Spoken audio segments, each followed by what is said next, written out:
இன்றைக்கு இந்த தையிட்டு இந்த பகுதிக்கு வந்ததுக்கான நோக்கம்? உண்மையிலே நாம் வந்தது இப்போ எனக்கு நீங்கள் தான் எனக்கு அழைத்தல் தந்ததை வர சொல்லி நீங்கள் வந்து இப்படி கதைக்கணும்னு சொல்லி அப்போ நானும் விரும்பி தான் வந்தேன். நான் இதுக்கு வந்து இந்த இடம் பார்த்து நாங்கள் இந்த இடத்துல இந்த கோவில் இப்போ இருக்கிற புது கோவில் கட்சிக்கு ஒருக்கா வந்துட்டு போனாங்க. அதுக்கு பிறகு வேற இல்லை, இது புலியான இடம் என்று தெரிஞ்சு நாங்கள் இந்த கோவிலுக்கு வர இல்லை. இன்றைக்கு இதுதான் உண்மையான திஸ்ஸவியார பூமி என்ன நாங்கள் உண்மையாக சனத்துக்கு தெரியாது இந்த இடம் திஸ்ஸவியார பூமி என்ன, இதுதான் உண்மையான பூமி. அது இவ்விடத்திலே சனத்துக்கு தெரியும். இலங்கையில் இருக்கிற மற்ற சிங்கள மக்களுக்கு தெரியாது. சிங்கள மக்கள் நினைத்து கொண்டு இருக்கிறது இந்த பூமியிலே அந்த இப்போ புதுசாக கட்டின கோவில் கட்டின பூமி தான் உண்மையான திஸ்ஸவியாரன்னு. எப்படி என்றாலும் நாங்கள் இந்த திஸ்ஸவியாரன்னு சொல்லி எங்களுக்கு உறுதி இருக்கு.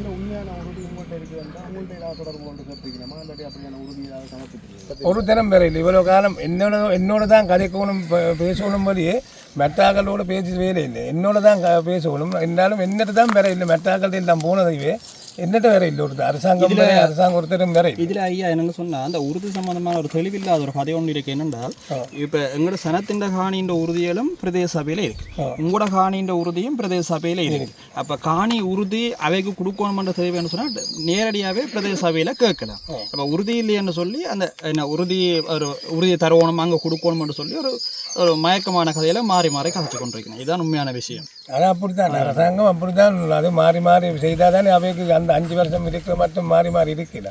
ஆரம்பத்தில் இந்த காணி விடுவிக்கப்படும், தையிட்டி மக்களுக்கு தீர்வு வழங்கப்படும் என்று சொல்லி கொண்டிருந்த இந்த அனுபவ அரசாங்கம் தற்பொழுது அந்த காணியை புத்தவியாரை இடிக்க மாட்டோம், அது சம்பந்தமான நடவடிக்கைகளை இப்பொழுதுக்கு நாங்கள் மேற்கொள்ள மாட்டோம் என்று தெளிவாக சொல்லியிருக்கோம். நீங்கள் எப்படி பார்க்குறீங்க? நான் பார்க்குறது இப்போ கோவில் கட்டி முடிஞ்சுது. இப்போ கோவில் உடைக்கிறது என்ன நாங்கள் சொல்லிடாது. கோவில் உடைச்சா அது பாவம் தானே, எந்த கோவிலும் உடைக்கக்கூடாது. நான் சொல்கிறது என்னென்னா இந்த கோவில் இருக்கிற அந்த கணக்கு மடம் அந்த தூவி இருக்கு தானே, அந்த தூவி இருக்கிறதும் மற்றது அந்த மடம் இருக்கிறதும் மட்டும் கொடுத்துட்டு மட்டும் நீங்கள் கொடுத்து போட்டு அவளும் மெட்ட காணி இல்லை முழு காணியும் நீங்கள் இருக்கணும். அவன் ஒரு கொஞ்சம் காணி இருந்தால் அவளும் ஒரு ஏக்கருக்கு இருந்தால் காணும். வேணும் என்ன எனக்கு இந்த கோவில் எனக்கு தேவையில்லை.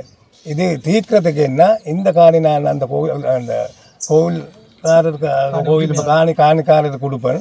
அந்த எனக்கு கொடுக்குறது என்ன இந்த கோவில் நான் இந்த காணி கொடுப்பேன். கொடுத்தது எனக்கு ஒரு ஏக்கர் காணி மட்டும்தான் நான் இந்த இதுக்கு ஏற்ற மாதிரி தான் அங்கே இருக்கிறது. எனக்கு அந்த முழு இதுவும் தேவையில்லை. கோவில் என்ன பெருசாக இருக்கக்கூடாது. கோவில் நான் மட்டும்தான் இருக்கிறேன். புறா என்னத்துக்கு எங்களுக்கு 10-15 ஏக்கர் தேவையில்லை தானே. எங்களுக்கு போகணும் ஒரு ஏக்கர் இருந்தால் சரி கோவில் வந்துட்டு போயிடலாம். நான் ஒரு ஆளுக்கு 15 ஏக்கர் பிடிச்சி கொண்டு இருந்தால் சரி வருமா? எவ்வளோ ஜனங்கள் மக்கள் இருக்கிறாங்க ஒற்றுமையானாக அவைக்கு தான் உரிமை இருக்கு. அப்போ இது இப்படி இவர் செய்கிறது போல இவர் இதுக்காவது ஒருக்கா என்ன யோசித்து பார்த்து இதுக்கு ஒரு முடிவு கொடுக்கணும்னு தான் நான் சொல்கிறேன். நாளைக்கு ஒரு புதிதாக புத்தகத்திலே கொண்டு வைக்க போகிறதாக ஒரு தகவல் வழியாக இருக்குது. அதனால் அந்த விகாராதிபதி மறுத்திருக்கிறார். அது இந்த தினத்தில் வைக்கப்பட மாட்டாதுன்றதை மட்டும்தான் மறுத்திருக்கிறார். அது அவர் சொன்னவர் தான். அப்படி நாம் கதைச்சா அப்புறம் தான் இது எல்லாம் சொன்னது. இப்போ நீங்கள் மாற்பாடம் செய்ததானே என்னால் நீங்கள் எந்த நேரம் கவனமாக இருக்கணும், எந்த நேரம் உள்ளுக்கு வர்றதுன்னு ஒருத்தருக்கு சொல்லாமல் வரும். அது கொஞ்சம் கவனமாக பார்க்கணும். அது அன்றைக்கு வராது, புறா ஒரு நாளைக்கு உள்ளுக்கு வர மட்டும் தெரியாது நமக்கு. அதை கவனமாக பார்த்தா சரி. சாமிக்கு ஒரு விதமான ஒரு உறுதியும் ஒரு அத்தாட்சியும் ஒன்றும் இல்லாமல் தான் இருக்கிறார். அவர் என்னென்னா அவரை கொண்டு வந்தது இந்த கோவில் கட்டுறதுக்காக வேண்டி தான் நாம் கொண்டு வந்து இவர் நிப்பாடினார். புறா இவர் என்ன செய்தார் தெரியுமா? இவர் இந்த இடத்துல உண்மையான இடத்துல கோவில் கட்டாமல் ஆமையோடு சேர்ந்து அந்த மக்கள்கிட்ட காணியிலே தான் இந்த கோவில் கட்டினது. அப்போ அது மகா புலை. அது சாமியார் எப்படி இந்த புலை செய்யக்கூடாது. சாமியார் என்ன சொல்கிறது மற்றவங்களுக்கு எல்லாம் நாங்கள் நல்லதை சொல்லிக் கொடுக்க வேண்டிய சாமியார் அவே புத்தர் சொல்லியிருக்கிறார்.